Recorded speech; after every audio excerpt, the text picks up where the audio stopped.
Hi, David Odell with Odell Complete Concrete. We're down here in Wilmington, California. This is the port where all the shipping comes in, all the containers get offloaded, and that's what this whole pad is. It's for specifically all the shipping containers. You can see them stacked there 3 high.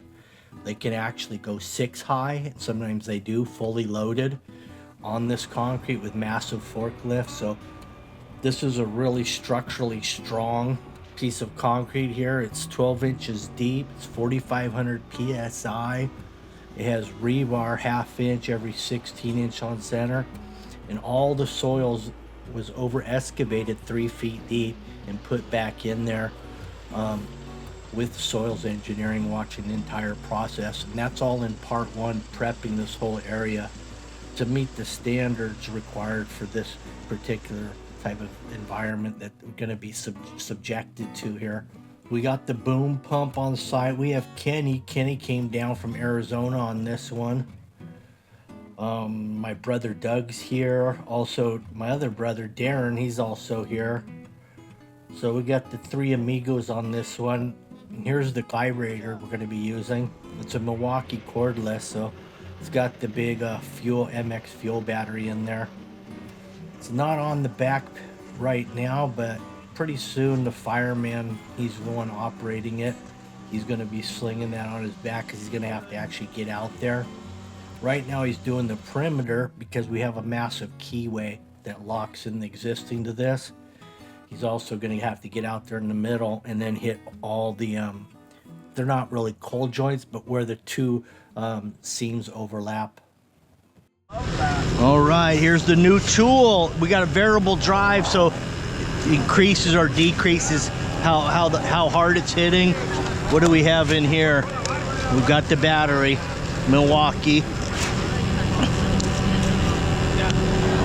MBW. Let's try it out.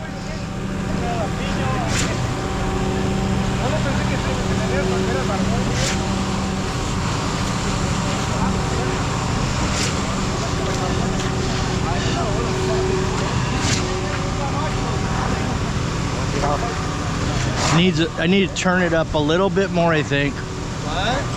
Maxed. Okay.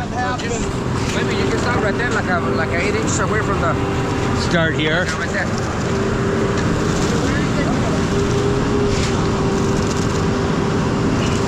Too much? No, I think it's good. I got to get used to it. Anyway, that's the vibrator attachment to the bowl float. We're running a 5-foot bowl float. We've got that MWB on there, and I'm really getting used to it. This job was about a month ago, and I've already used it on multiple jobs since then, and I'm really liking it. It brings up the cream.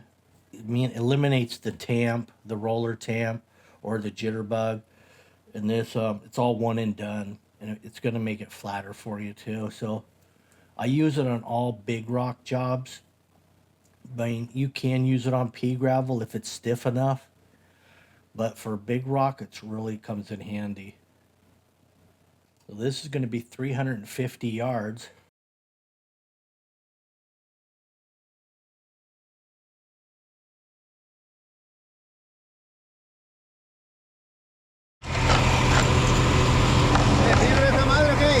Yeah, chécale. You want to try it? Yeah. There.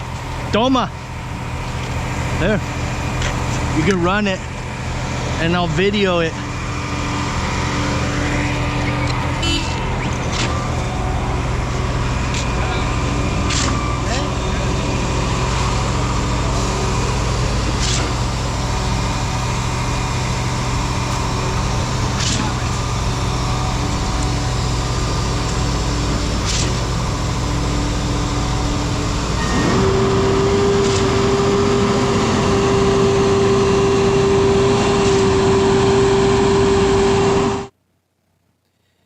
It takes a couple passes to get used to it, but once you get used to it, like I said, you always use it.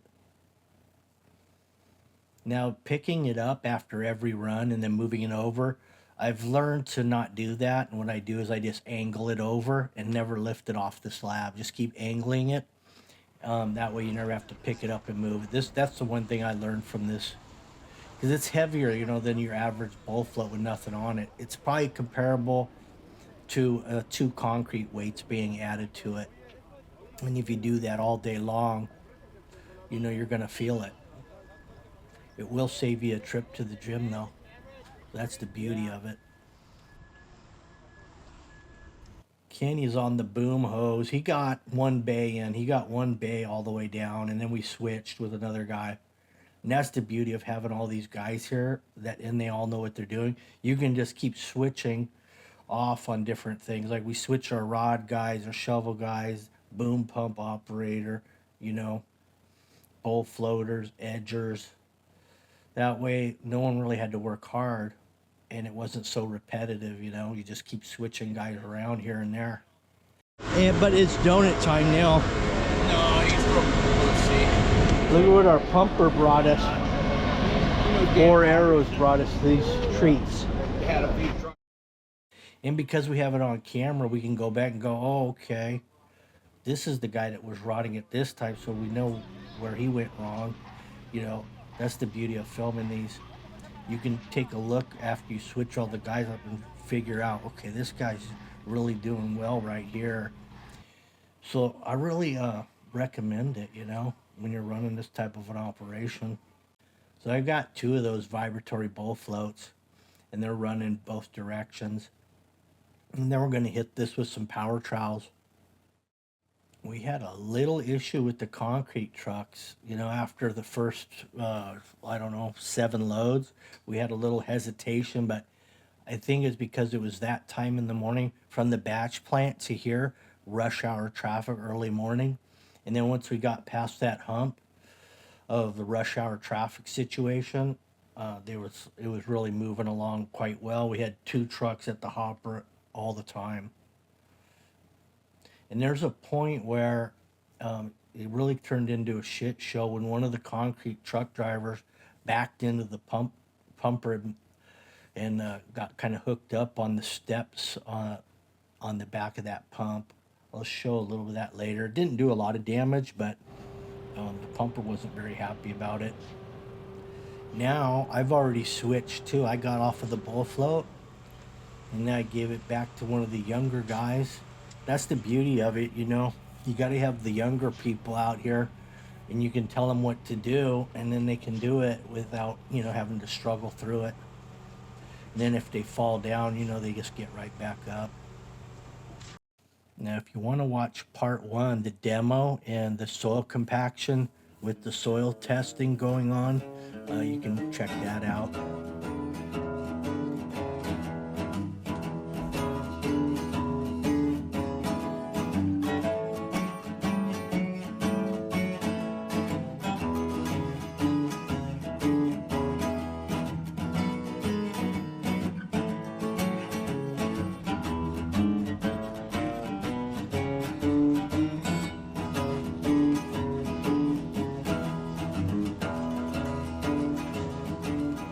We're going to be saw cutting this the same day as well. It wasn't the intention or the plan to cut it the same day. Since we're down here in the coast, you can actually get away with cutting the next day, because everything's drying a little bit slower. You can see by all the cloud coverage, we're probably only 70 degrees down here, and then high humidity, so nothing's drying really fast. But we ended up cutting it the same day because it's a 4,500 PSI, and it was going off so well that we ended up cutting it the same day and knocking this thing out. It was about a 10-hour gig, start to finish, with the cuts, the whole works. Here's Kenny on the edge. He's got like a Fresno edger.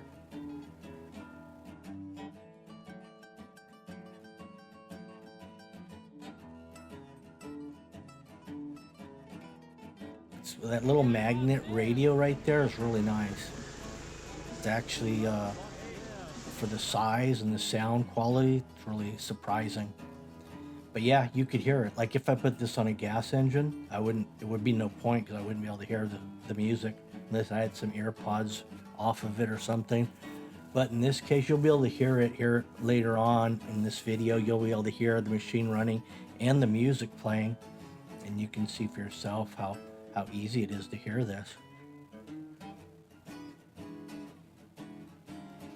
So here I am on the Milwaukee battery powered power trowel 3-footer. Got a gas one out there on with a float pan as well. He's breaking it open, and then I'm following him up. Also, we're running a Fresno because he got out there a little bit early, I think is what happened. So they decided to Fresno it back out.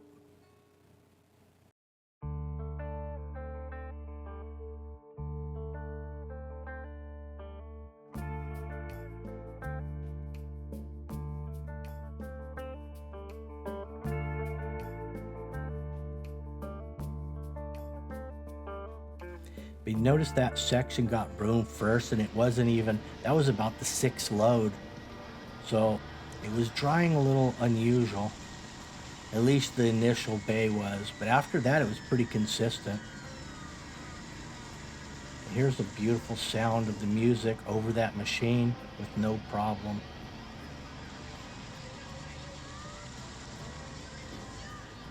That makes it a little nicer when you're running those, if you can pull that maneuver off.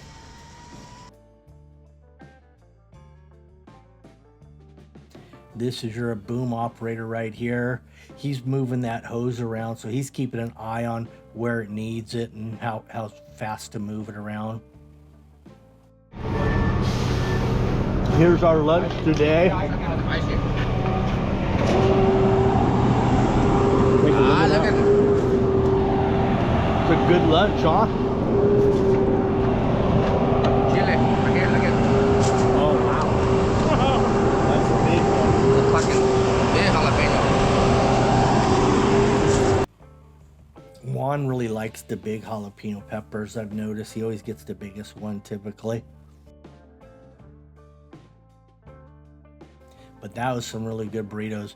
Darren ended up finding a street vendor not far from the job, and it was probably the best burrito I've ever had. And I was kind of surprised he got that off the just a street taco stand, but it had everything in it. It had carnitas, it had cueritos, it had the chicharron in there, and pretty much everything. It was tasty.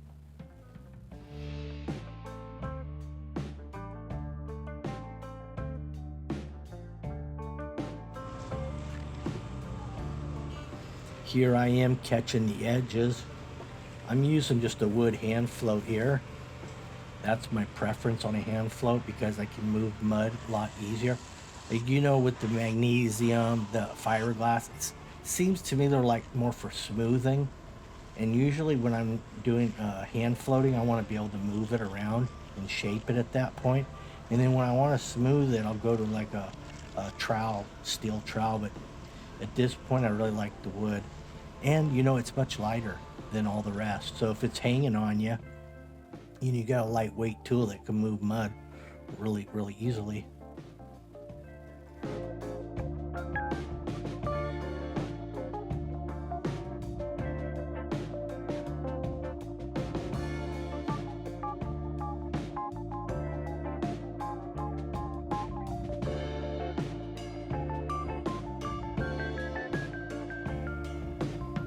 Winding down on this last section, but we do have another section to pour. You can see that in the demo, that section, but where the pumper set up, he can't reach the other section. I guess he just assumed we're going to tailgate that one, but it would have been nice to just swing that thing over there, set it a little bit differently, but the double set didn't make sense. So we ended up tailgating probably 2/3 of that next section out there. See it out there in the distance.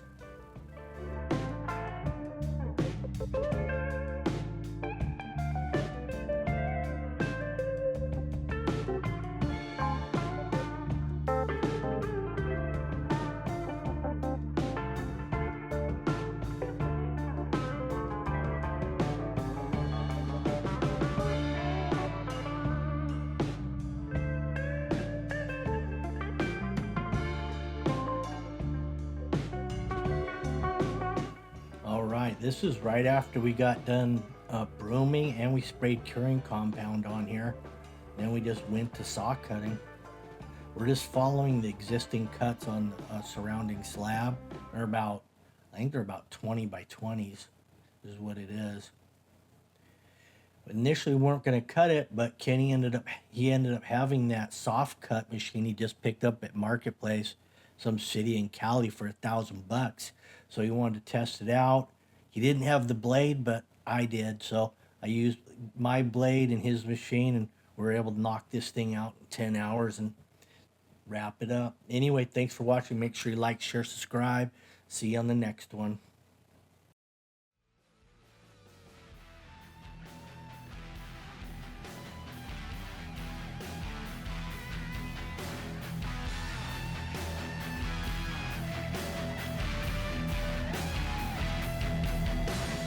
Odell, complete concrete.